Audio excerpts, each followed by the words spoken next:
Good morning. On behalf of the Alliance of Women and Workers' Compensation, I want to welcome you to today's webinar. Today's webinar is entitled Collaboration in a Digital Age. This is an industry fireside chat that was recorded during 2023's National WorkComp Conference and is being broadcast today, March 21st, 2024. Before we get started, I would like to thank this year's corporate sponsors for their support on hosting events such as this. They support us not because they want their logos up on a screen, but they support the cause, which is to effect positive change in the workers' compensation industry through networking, supporting, mentoring, and collaboration. The Alliance is inclusive of all professionals in workers' compensation, regardless of career stage, with the belief that we can all learn from and support each other. Our theme this year is Ignite Your Potential. Be sure to head to the Alliance website for all upcoming events. We're excited to be hosting webinars, collaboration sessions, and in-person events throughout the year as we provide resources and speakers to help you ignite your potential. Be sure to check back on our website for registration details, and if you cannot make an event, don't worry. We will record all events and make available on our website. The Alliance has grown so much each year, and 2023 was no exception. We continue to launch new chapters, so please be sure to connect with your local ambassador for upcoming events, and if you'd like more details on the ambassador program, please check out the replay of our January 25th webinar. Change is preceded by trust. It is through acceptance and inclusion that trust will be formed and positive impact will occur. The Alliance is committed to creating a safe space in the workers' compensation industry for women of diverse backgrounds and experiences through a shared culture that integrates various perspectives. This is who we are and who we will be. The time to do better and be better is now. The Alliance understands diversity is a journey that will take time to make meaningful changes for our organization, its followers, and its supporters. We will be intentional in making progress along our key pillars of change. Learn more about the Alliance's DEI initiatives by checking out a replay of our January 29th panel discussion with the DEI Committee. Turning to today's webinar. Following the keynote presented on March 7th, 2024, join us for a fireside chat from seasoned industry executives as they delve into the intricate world of digital communication. This session will equip you with a fresh perspective on the nuances of digital body language, the impact of personality types on virtual communication, and how to foster a supportive culture in various work environments. Drawing from the compelling keynote, our speakers will unpack the core tenets of digital body language, providing you with the tools to identify and rectify any missteps you may be making. Their insights will empower you to communicate more effectively in a digital sphere, enhancing your personal and professional relationships. Today's panel includes Jennifer Ryon, Chief Revenue Officer from ForzaCare, Ruth Crocker, Senior Manager, Claims Vendor Management from CNA Insurance, Sandy Freilich, President of JWF Specialty, Mandy Hagler, Risk Manager of the Nevada Department of Administration, and Gia Sacco, Director of Claims at Gradient AI.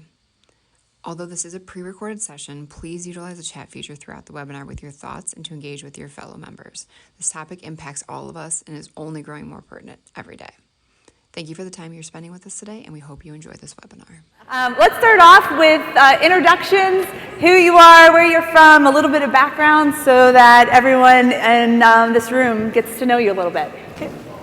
Hello, everybody. My name's Sandy Freilich. I live in Indiana. I run a TPA. I've been doing that for about a year after doing sales for that TPA for 19 years. 13 years prior, I ran the Workers' Compensation Board of Indiana. Workers' comp's kind of been my life. One thing I've noticed is that this has resonated with me because I think we all have in common that we like helping people, and what better time to help people than when they're hurt, and help everybody take care of those folks. So that's why I stayed. I'm a digital adapter. I got my first cell phone when I was 30, and it was a flip one that you had to tap a bunch of buttons for. So this is fascinating to me, but I'm grateful to be here. Thank you. Good afternoon, everyone. My name is Gia Sacco. I'm the Director of Claims at Gradient AI. I have spent my entire career in claims, so I find it interesting that I work for a tech company. I know nothing about tech. I'll talk about it. I'll talk about it a lot this week. But really, I'm the claims person.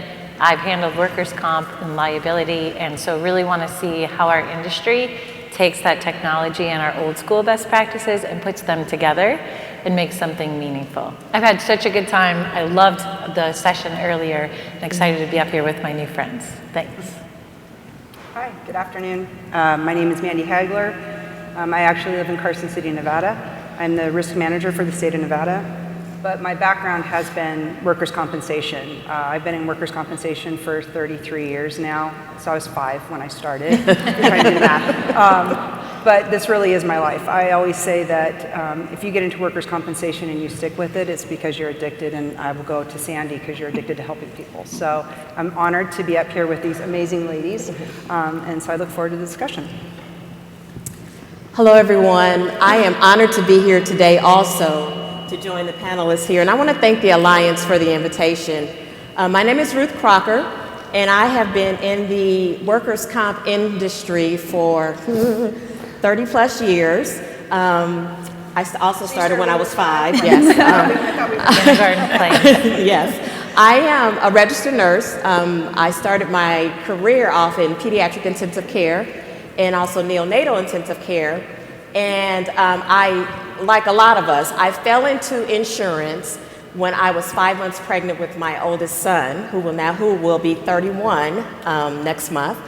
And I had major surgery when I was 5 months pregnant. Doctor told me I couldn't go back to work. And I was like, oh no, I just bought a house, I just had a baby. I gotta go back to work. And you know, just think about it, 31 years ago, I know my doctor thought that as a registered nurse, I wouldn't be able to find a job. So I think he was just trying to please me and say, oh, well, if you can find a sit-down job, then you can go back to work. Well, I did. I found a sit-down job for a company that most of you, or some of you may know, called Intracore. So that's where I started with Intracore, yes. But now my career has spanned it over, like I said, the last 30 plus years in the industry, but I've been with CNA for the last 24 years in various leadership roles, and I'm currently on the vendor management team, and I manage our vendors on our workers' comp claims, medical bill review, pharmacy, case management, utilization review, and a lot of my vendor partners are here today, so thank you to being here to support me, and I'm looking forward to the discussion today, so thank you. Awesome. Well, you guys are also new to the industry. I mean, I can't even take it. I want to start off with what resonated most with each of you on what Erica was speaking of. I think I would tell people that I felt that I communicate really well most of the time. But then when I listened to Erica speak, especially the 5 key principles, the one of the hold your horses. Sometimes I felt so much pressure.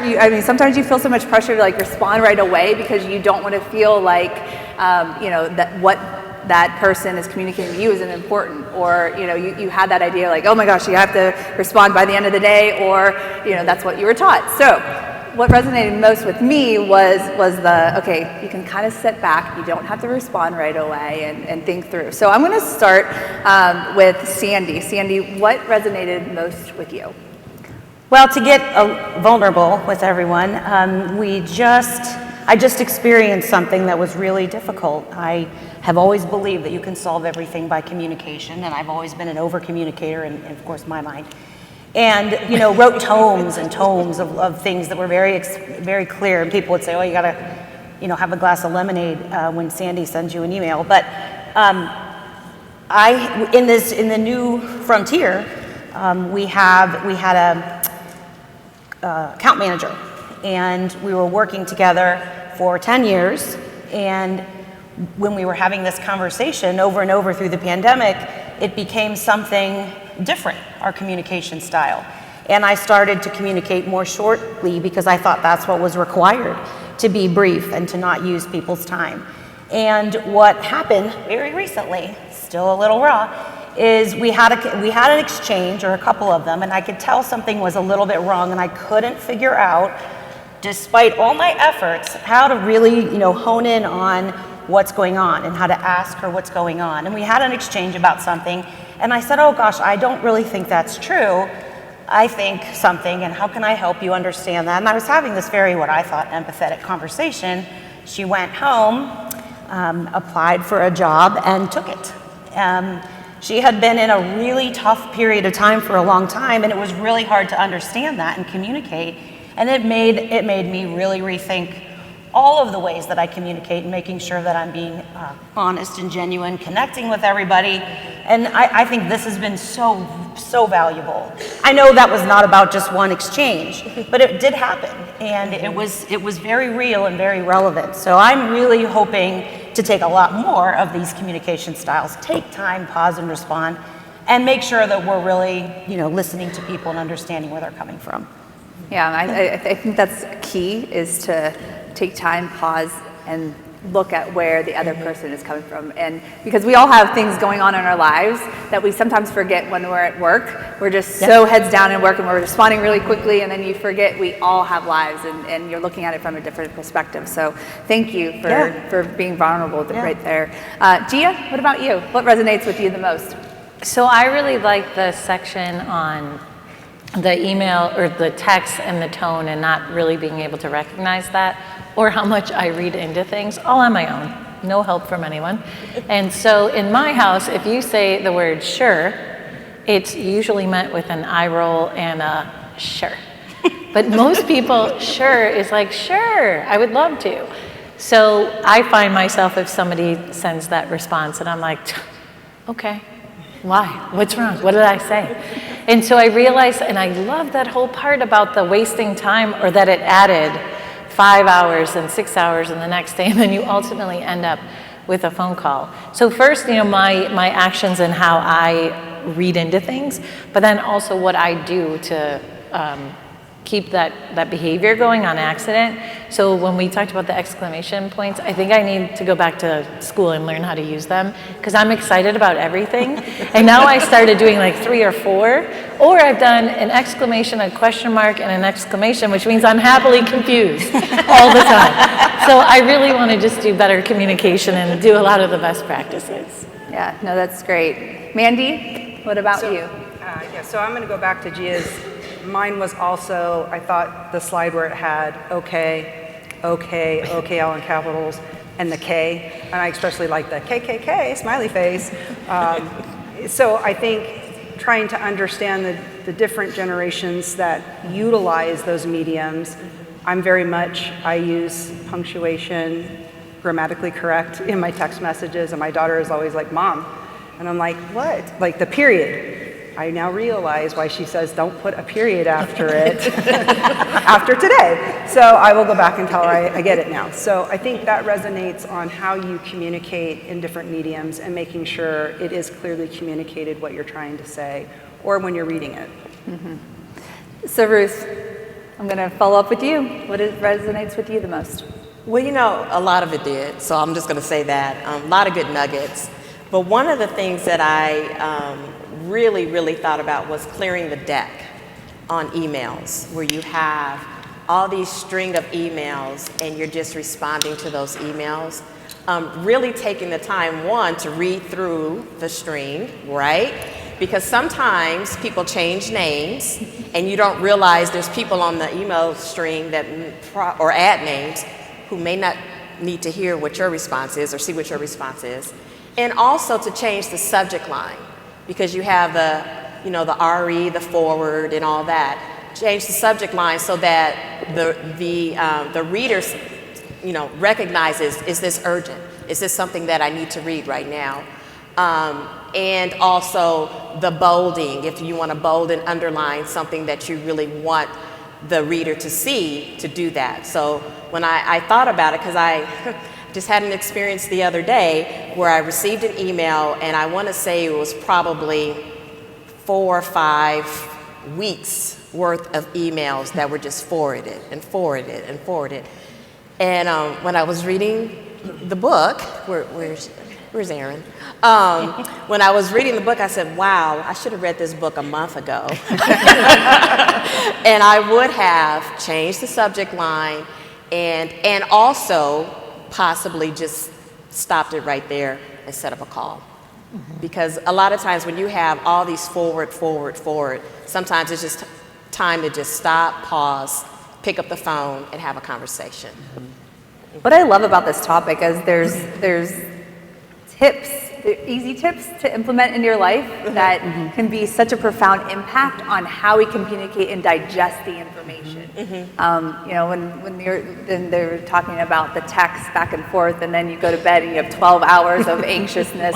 I was like, oh my goodness, I've had that. I'm an overthinker anyways, and it could have been so easily resolved with a phone call. And so all of these tips have just been phenomenal of let's just implement it and we'll be all good, right? Right. Man. So I like the stat. She said 3/4 of face-to-face collaboration is nonverbal, right? So you're taking the nonverbal, and now we're 70% collaboration is hybrid. So you have virtual and you have in-person. So now it's a mess, right? Of how do you be able to tell what people are, what their intent is behind their communication, or how they communicate. I love this question because people always get it wrong on what I am. So I'm going to ask each of you, would you consider yourself an introvert or an extrovert? And then how is this virtual way of communicating affecting you based on being either an introvert or an extrovert? I'm going to start with Gia because I think I could guess what she is, but go ahead, Gia. Totally shy, introverted, no, extrovert all the way. I get my energy from people. I love being around people. So when I moved over to Gradient, I had asked, or I guess I went on video right away. And sometimes I'd be the only one. And I'm just looking at myself talking, which is interesting, right? But then over time, everybody else now gets on video, and I really appreciate that because I think that's where you engage with people. But I'll tell you the other reason, if I'm not on video, I'm actually doing email or other things, and that's terrible. So I think it has helped really connect with people, and if you're extroverted, I think then, it's easier for us. But then what we end up doing is we alienate people because they might not be extroverted. And so then they feel like, oh my gosh, now I have to make jokes and do all of this stuff. So you have to make room for both.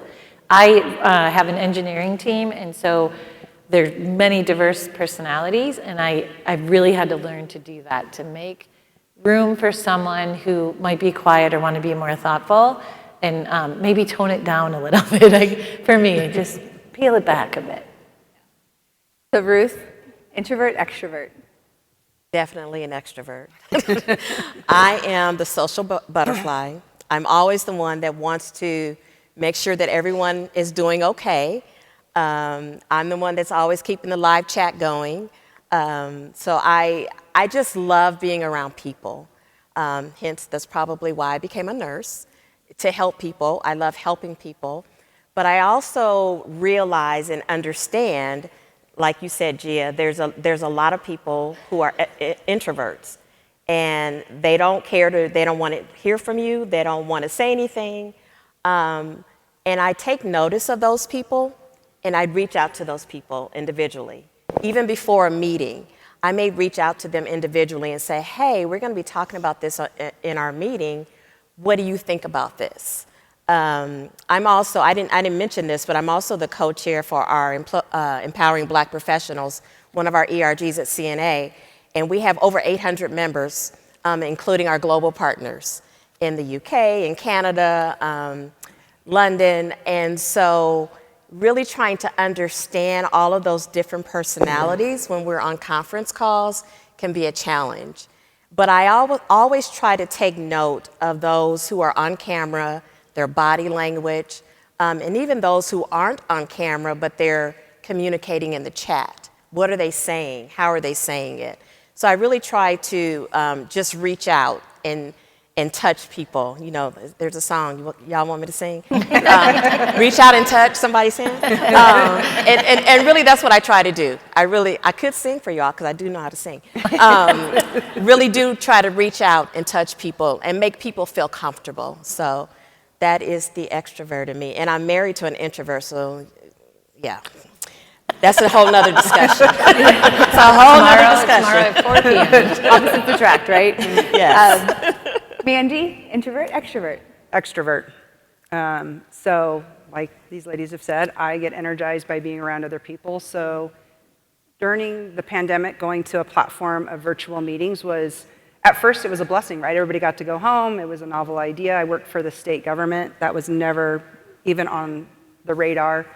But I found it very difficult after a while to not be able to have the in-person communication. And learning how to have that connection through a virtual medium was hard for me. And so I like having the hybrid where you can have a virtual meeting or you can have the in-person. The opposite to that is my daughter is an introvert. I don't know how she is mine. And she's like always like, Mom, you make friends in the grocery line, and I don't understand how people don't. So, I'm with you know, yeah, I mean, they're my best friend by the time we leave. So. We're best friends. We're all best friends now. But she loved being able to have a virtual meeting, and a lot of it came in the book that I was reading it that she did find her voice, where in extroverts, it's hard for us to recognize that sometimes we may overshadow them. And so for her, it gave her a sense of security to be able to open that chat line or to convey her ideas. So it was interesting, and I think the book really highlights that as extroverts, I would think particularly, we really need to recognize how to get everybody in our team involved in that chat. So that was a takeaway for me. Great. So, Sandy? Yeah, I'm certainly an extrovert. I have been, I think I was kind of angry, you know, when we all had to not be with each other. My reaction was pretty emotional and pretty visceral because I just needed that. It fed me. It was important to me. It's what made me happy. It's what got me out of bed every day to be engaged with other folks. Plus, I think one of the best things about being in an organization is celebrating each other's successes and things that we do, and you just don't hear about it. You don't learn about it. You don't know. So I created all these things where I was like, send me a picture of your pet. And so, you know, I would get 42 dogs, cats, birds. Somebody has a giraffe. It's bizarre. And I made, you know, a slideshow that we did. We used to have Timeout Tuesdays, of course, when we were in the office. So we had these Tuesday engagements, and they were always fun. They weren't work related. And so I did these virtual Timeout Tuesdays. And that was really fun. And I think it got people a little bit more comfortable with that platform, you know, for sure. And we ran that and kind of went with it. But the other challenge that I had was I took on this new role as president of the company during this pandemic. So one of the hardest things that I had to deal with was setting, like, making rules, making changes, you know, doing things that made everybody either uncomfortable or question. So again, over communicating, missing cues, not having the opportunity to lean in and learn what everybody was thinking about that. So we do pauses in meetings, in Zooms. Okay, wait, I can tell somebody's not feeling okay, and that's okay, but let's talk about it, because again, you know, everything can be solved by communication. I still truly believe that. But being more cognizant of that, I think, made people comfortable in that space and being aware of those things.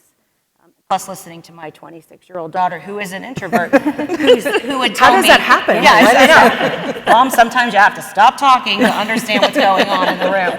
Like, okay, thanks, Luce, I got it. Made sense. Well, I'm the oddball because I'm a natural introvert. So I'll be just around all of you extroverts as we go through this conversation.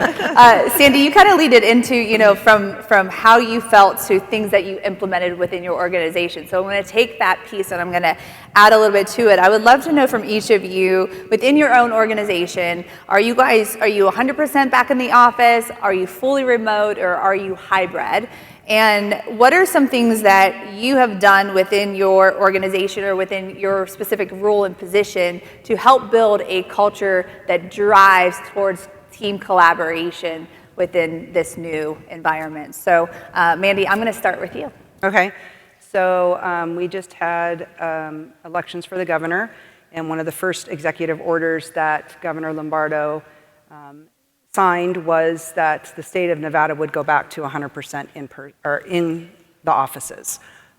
He ran on that platform, and I think when that came out, there was a lot of concern that we would see a mass exodus, and we were already, you know, I think a lot of states are seeing vacancies, a lot of organizations, that people would leave, and they didn't. I mean, I think there were probably some that left, but for us, going back to in-person, I think a lot of things went back to the same way. Like our leadership meetings now are all in person. We're not allowed to do video anymore. So it went from, like what Sandy was saying, how do you engage them, but now engage them in the office. So I have one of my staff who sits right outside my door, and she will send me a message on Teams, and then I will send back a message on Teams, and then she'll send it back on Teams, and finally I'll be like, Crystal, you want to just come on in here? Let's just talk about it in the office. So I think kind of merging it has been great, but sometimes I do think it takes away, it could be a 2-minute conversation in my office, and we've just spent 10 minutes on Teams going back and forth asking questions. So it has changed the way that we do meetings. I prefer in person because I'm an extrovert, and I want to see all your lovely faces. And so when we have gone back to the Teams meetings, I do like to have everybody have their camera on because I want to see them. Otherwise, I would pick up the phone and call you. So I think I that's want to kind of... jump on that, and I have an icebreaker for you guys if you're interested. You can do it in person or virtual. So for us, Gradient AI is located in Boston, Massachusetts, but I'm in Delray Beach, Florida, so we're all over the place. And our company does lunches during the day for the folks that come in. And because I travel up there a lot, I pretend I'm ordering, and they have great lunches as I'm eating like a piece of cheese or something. But I think that's great that they do that for when people come in. Well, my team is remote, so none of us are having that lunch. So this icebreaker is you ask your team to give their favorite Halloween candy, and it's good to do right now, or harvest. And so when they give the candy, you could do a personality check.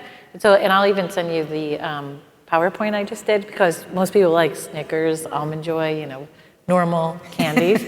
And so then it'll tell you what their personality is. And everybody really got a kick out of it, and it was true to form exactly. But I will tell you, one caveat, one thing to be careful of, it gives you the good and the bad. So I only gave the good qualities. And there was a couple, I was like, oh yeah, Almond Joy over here, that's a problem, right? So, as the leader, you can't necessarily alienate, but I think, trying to do those small things.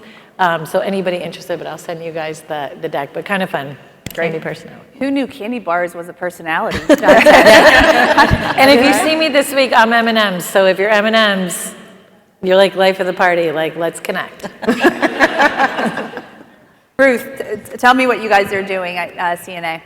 So at CNA, we are hybrid. So depending on the business unit that you're in, will depend on how many days a week you go in the office. I'm in the claims organization. So the claims organization goes into the office 1 day a week. And then we're remote the rest of the time. So most of our team meetings are done on Teams. And so what we do is, and I have a phenomenal manager. She's great. Y'all go back and tell her that I told you that. But she is. And she's very intentional of getting everyone involved. And one of the things, and she always asks, what should we do to keep it fun and light? And so one of the things that we do is we do show our family pictures, or we're, the end of our October meeting, we're actually going to show a PowerPoint slide of all of the things that we did this summer. Like I went to Spain and I spent time with my son, and so we're going to show those pictures just to lighten it up and before we go into the meeting. So that's what we do for my day-to-day, but then also what we also do with empowering Black professionals. Like I told you, we have over 800 members. So we have a member meeting once a month, and that can be, we don't have all 800, but we probably have anywhere between 150, 200 members each month. That could be a little kind of overwhelming for people. So we started doing Friday coffee chats once a month. And we have a smaller number that comes to those coffee chats. And it's amazing to hear what's going on in people's lives, what we can do to help. I mean, our mission is to empower, engage, and to educate our members. So sometimes, especially as Black professionals and even our allies, we don't and Nina's talked about it earlier, sometimes we need help, or people need help with understanding how to get a mentor. So we talk about that on our coffee chats, and sometimes we just play music and just listen to music. But it's something to try to get to know each other better in this hybrid world. So I have. Yes, I have. I have She's sung gonna for them. sing. She's singing. Yes, I have. I might give you. I'm coming to that Friday chat. Okay, I'm gonna give you the number. I love listening to what organizations are doing to come together to build that culture, because it's inevitable. There's always going to be a virtual component. There's going to be the in-person, and how do you keep that intact? Because it's the reality that it's not easy. And what is each organization doing? So thank you guys for sharing that piece. The word empathy, I sometimes cringe at this because earlier on in my career, I was told I did not have empathy, which hopefully I think it's a learning trait. But I think empathy is so important, especially as a leader and how you're able to build teams around you. How are you currently thinking about and expressing empathy in a remote hybrid environment? A lot differently than when it was fully in person. So Sandy, I'm going to direct this over to you. Yeah, I appreciate that. I think understanding empathy is really important, because I think a lot of people confuse empathy with sympathy, and they're not the same. A lot of people, it's a very common human experience. Even animals can be sympathetic to what's happening to other animals around them. But can you really put yourself in someone else's place? And I think we're taught that. I think that comes from our families of origin and our experiences as young people to be able to do that. And empathy requires self-awareness. It requires you to actually do the act of understanding where somebody else might be coming from. That's everything from pause and respond to really trying to break down what happened, with my account manager and understand what she was really thinking. And, she came back and said to me, I just thought you didn't believe me. And it just broke my heart, to be honest, because I really worked hard to try to understand where people were coming from. And so I think you have to practice it. I think you have to work at it. And I think it requires that slowness of response and really trying to take in all of the data that you can, so that you can really picture what others are going through. That's sort of the basis, I think, for me. I love how you said you have to actually understand what empathy means. I think sometimes, it gets a little misunderstood. Yeah. On that. And it is a growth. Self-awareness, number one component of being able to grow as a person. Ruth, what about you? How are you thinking about it and expressing it within your organization? It starts with you, like you just said, but I also think that we have to respect boundaries. A lot of times, we send emails. Sometimes we send emails after hours. We send emails on weekends, and we all understand that we're living in a different world right now. We all have a lot going on. My 92-year-old father-in-law just moved in with us, and from Michigan. And we have a new normal now. But a lot of times, again, going back to respecting boundaries, really understanding that people have life outside of work. So, and being empathetic with that. Also, and we talked about this earlier too, acknowledging achievements. Acknowledging people on your team that even if it's something small, a thank you goes a long way. And I think that's part of empathy. Sometimes if you don't understand that, it's like, okay, that's what's expected to do. That's your job. You did your job. Okay. No, but sometimes just stop, pause, take some time, and say thank you. We have an Achievers program now at CNA, which is amazing. We just started about 2 or 3 months ago. And each time you acknowledge someone, it's kind of like catch a star. Anytime someone does something nice for you or helps you with a project, you can go in and put in a little note, and it goes to their manager and to their leader of their organization. And it's really, I've noticed how a lot of people are really getting engaged with that. So,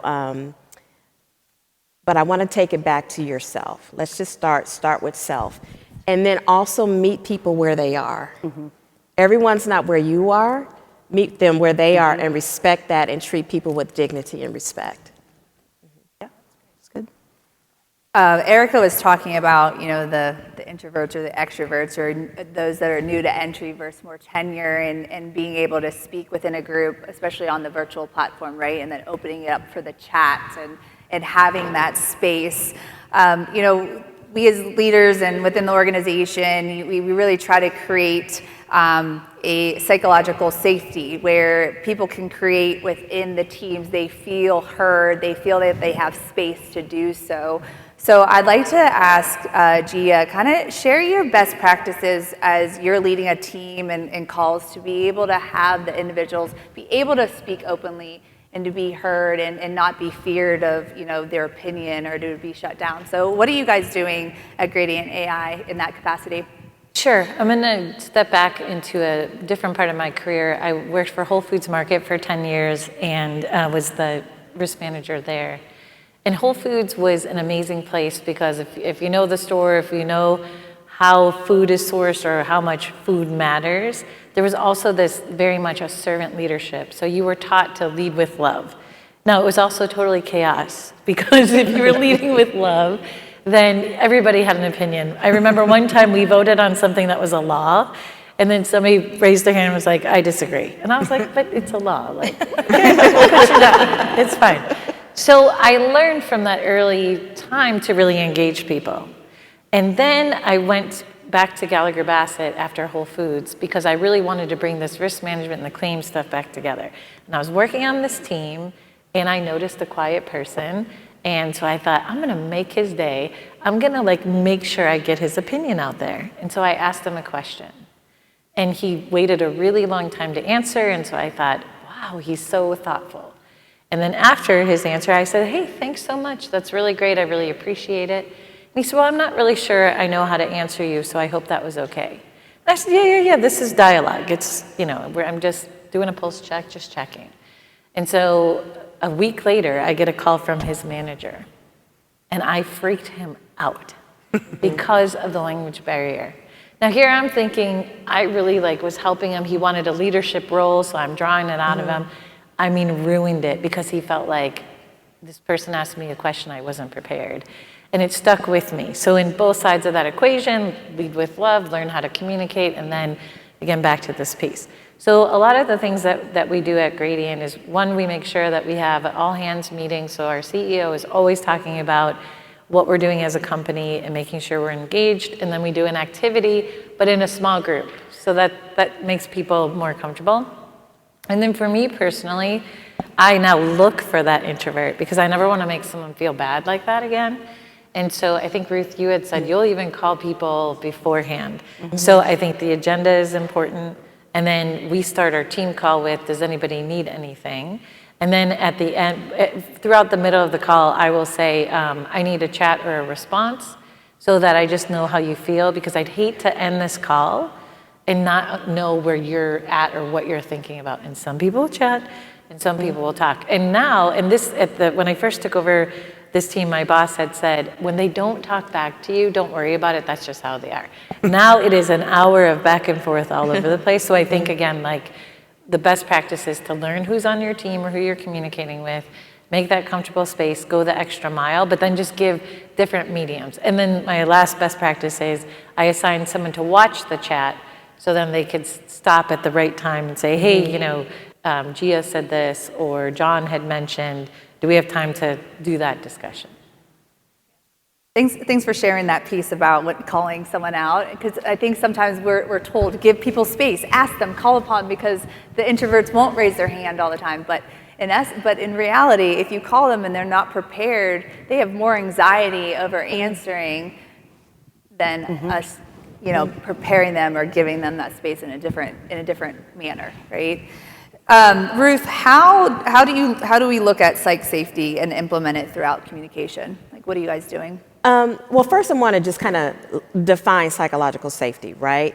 And what is that? It's the belief that you're not going to get punished or humiliated if you speak up. And one of the things that we have to start with ourselves is to lead by example. As leaders, we have to lead by example. And what does that mean? We all make mistakes. As leaders, we make mistakes. And acknowledge that. I can tell you, I was a couple weeks ago talking about making an agenda. I always do an agenda before my meetings.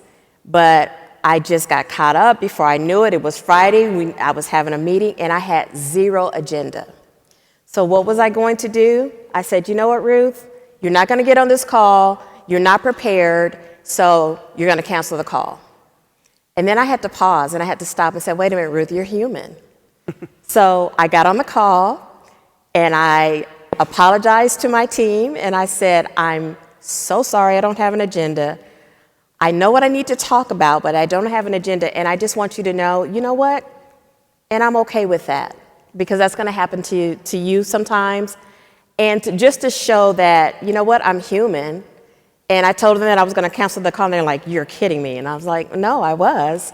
So again, lead by example. Another thing is to have a no-blame culture. When you talk about, again, psychological safety, we're not going to blame, we're not going to point fingers. If things happen, you make a mistake, okay, so what are you going to do next time to make it better so you don't make the same mistake? And again, it starts from your leaders on down, because if you don't feel like you have psychological safety, you're going to constantly be looking over your shoulder. Who's looking at me? Who's watching my work? And you're not going to be comfortable in the workplace. So that's really important. And also have some emotional check-ins. You know what? Check in with people. How are you doing? How's your family doing? And again, that's all trying to create psychological safety in the workplace. And I can go on and on about psychological safety, but that's one of the things. My leader is really, she's been with CNA for about 6 months now, and she came on board and she was so vulnerable. And she opened up about what things is going on in her life, and she made a mistake, and she acknowledged her mistake, and she said, guess what? I'm human. And we're all going to make mistakes. And wow, how refreshing is that, right? I can just say how refreshing that is to say, you know what, if I make a mistake, she's going to understand that. So I think we need to create that culture in our own work environment. I love that. And I think that there's an element of apologies that become when you're vulnerable and when you're acknowledging those things. The element of apology needs to be truly acknowledging what that, again, empathy, what really happened there. Right. Not, I'm sorry I made a mistake, or I'm sorry that happened. That's one of the worst things you can say, I think, as a leader from a psychological safety standpoint. It's, I'm so sorry that I put you in that position. Or I'm so sorry that you struggled there and I could have supported you better. I'm so sorry about the experience that we just had. How can we be more connected? And, you know, being really fine with mistakes, you know, and not, I've had people say to me, I'm never afraid to tell you I made a mistake. I thought, well, that's great, because I really need to know that. Right. And we're gonna figure it out because, you know, communication. But I mean, I think that it really is important for people to understand that you make mistakes as a leader, but then to apologize for that with empathy so that you're creating that safe space, Right. you know, for people to be acknowledged about something that happened. And then they do it to each other. I mean, that's how that works. And then ask them, what can I do? What can I do to help you? Is there something that I could have done to help you? Yep. Let's sit down and talk about this. Yeah. And so then the next time, if it because we're all going to make mistakes again, right? It's not like we're going to make one mistake and it's going to be over with. We're going to make mistakes again, but what can we learn from that so that we try not to make that same mistake again? And Mandy, you had something really interesting happen that you were talking about that's kind of powerful. Yeah, so I have a member of my team who's incredibly talented, but she is very unsure of herself. And I've had a lot of mentors that have instilled in me confidence, and so I want to always move that forward. And we were talking, and she started crying. And I said, what's going on? And she was crying, and I said, maybe let's go in my office. And she said, no, I don't want to. And I said, I think I need you to. And so I opened it up with, you know, what have I done to create a situation that would bring you to tears? She had a lot going on in her private life that came out as we were talking, but it really took a lot of me talking, and I said, if you say nothing, that's fine. I need to say something. Because we had relied on her experience to train new employees coming in, but she was also in a new position. And so what we inevitably did was we created a situation where she thought she was the backup to a position, but not really comfortable in her position and afraid to come and ask questions. Because she thought that we were looking at her as a leader, and we were, but we created this, or I created an environment where she felt like she couldn't come to me. And that struck me as, we need to be cognizant of what we're saying or how we're asking people to do things, because I inevitably created this barrier where she felt like she couldn't come and talk to me. And like for one of them, she said, well, I don't even know how to handle a restitution. She does our auto and property claims. I said, well, do we have one? And she said, no. And I said, okay, well, just know that you can come to me. We'll work it out if that happens. But she like really started crying when she said that, because in her mind, she felt inadequate at her job. And I thought, okay, we need to start doing check-ins to make sure that we are fostering I thought I had. So that was really eye-opening for me as well, that sometimes we feel like we have done that and maybe we're not. And we need that feedback as leaders, right? We do, because sometimes we think that we're doing things a great job, right? And then then a situation like this happens. For 3 weeks. Yeah. It's a check. Yeah. We need emotional check-ins too. Yes. Right. I hear time and time again the stories of, you just shared your good intentions. You don't realize the way you communicate or the spaces that you create until someone lets you know, right? But that hits you. That's a defining moment, I think. At your core. Yes. Right, because it hits you. You're like, that's how I'm perceived. That's what I'm saying. That's not what that's what it is. So I appreciate that to share with the audience here. We have a few minutes left, and I want to give each of you time to really close with anything else that you'd like to share that you've learned about the topic today with this group, that you want to leave with them, a nugget of information, suggestions. So I'm going to go ahead and just go around. I'll start with Sandy, and then we'll end with Ruth. I'm so grateful for the tools that I think I'm walking away with, certainly, about how to change the leadership communication structure. We've got so much at our fingertips now, thanks to today's presentation and our connection with one another, to implement right away. And I think for me, it's meetings and engagement and making sure that I'm valuing their time as that's perceived by them, that I'm it's one thing to value people's time, it's another thing for them to think you are. So I think that's something that I need to make sure is clear with the tools that we were given, and I love it. I think it's easy, and I think it's fun. So it'll be a fun project, and I look forward to the difference that it'll make.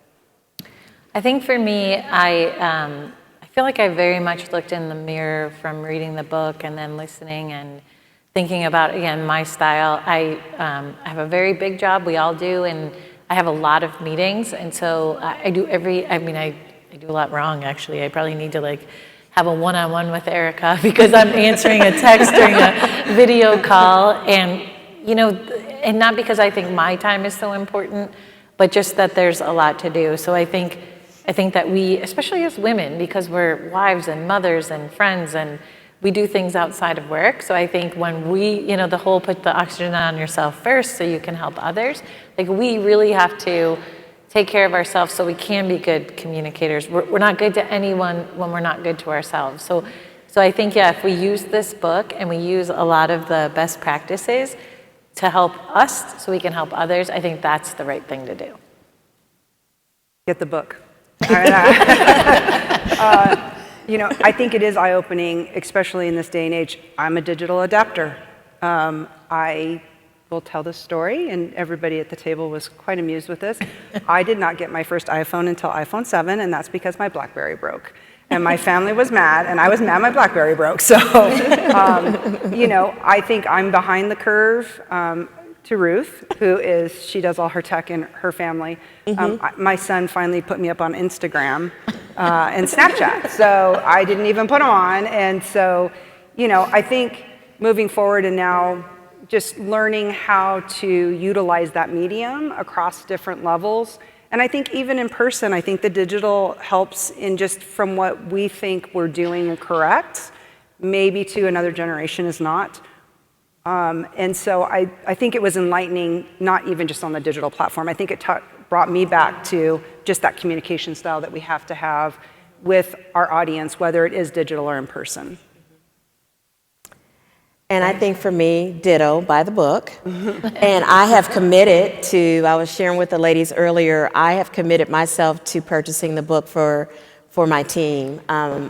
Because I think if we read the book and talk about it and try to implement something, we have global members on our team also.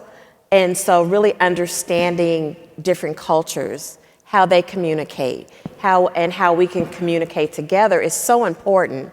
And so I have committed to purchasing the book for our onshore and offshore team, because I think it's important for our offshore members to understand it also. And I'm also going to purchase the book for my family. Because I think it's, I learned a lot from Erica, and understanding even some of the text messages that I get from my daughter.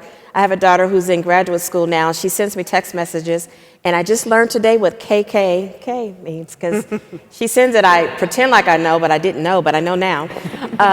But really just going back to communication, being open, and also,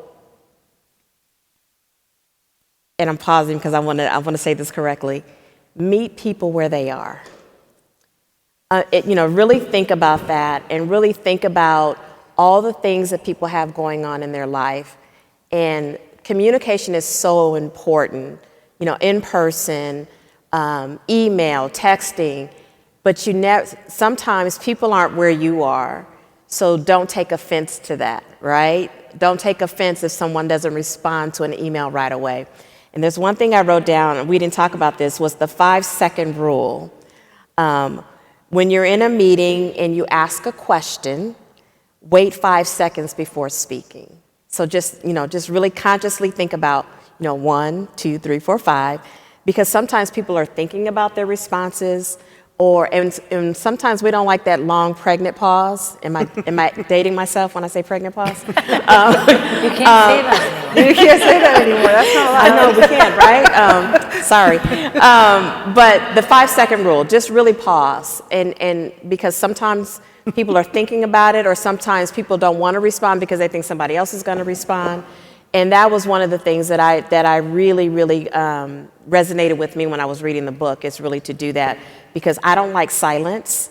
So I have a tendency to just start talking. Yeah. So, but I just want to, again, thank the Alliance. Thank all of you for coming and spending your time with us today. We really do appreciate it. Thank you.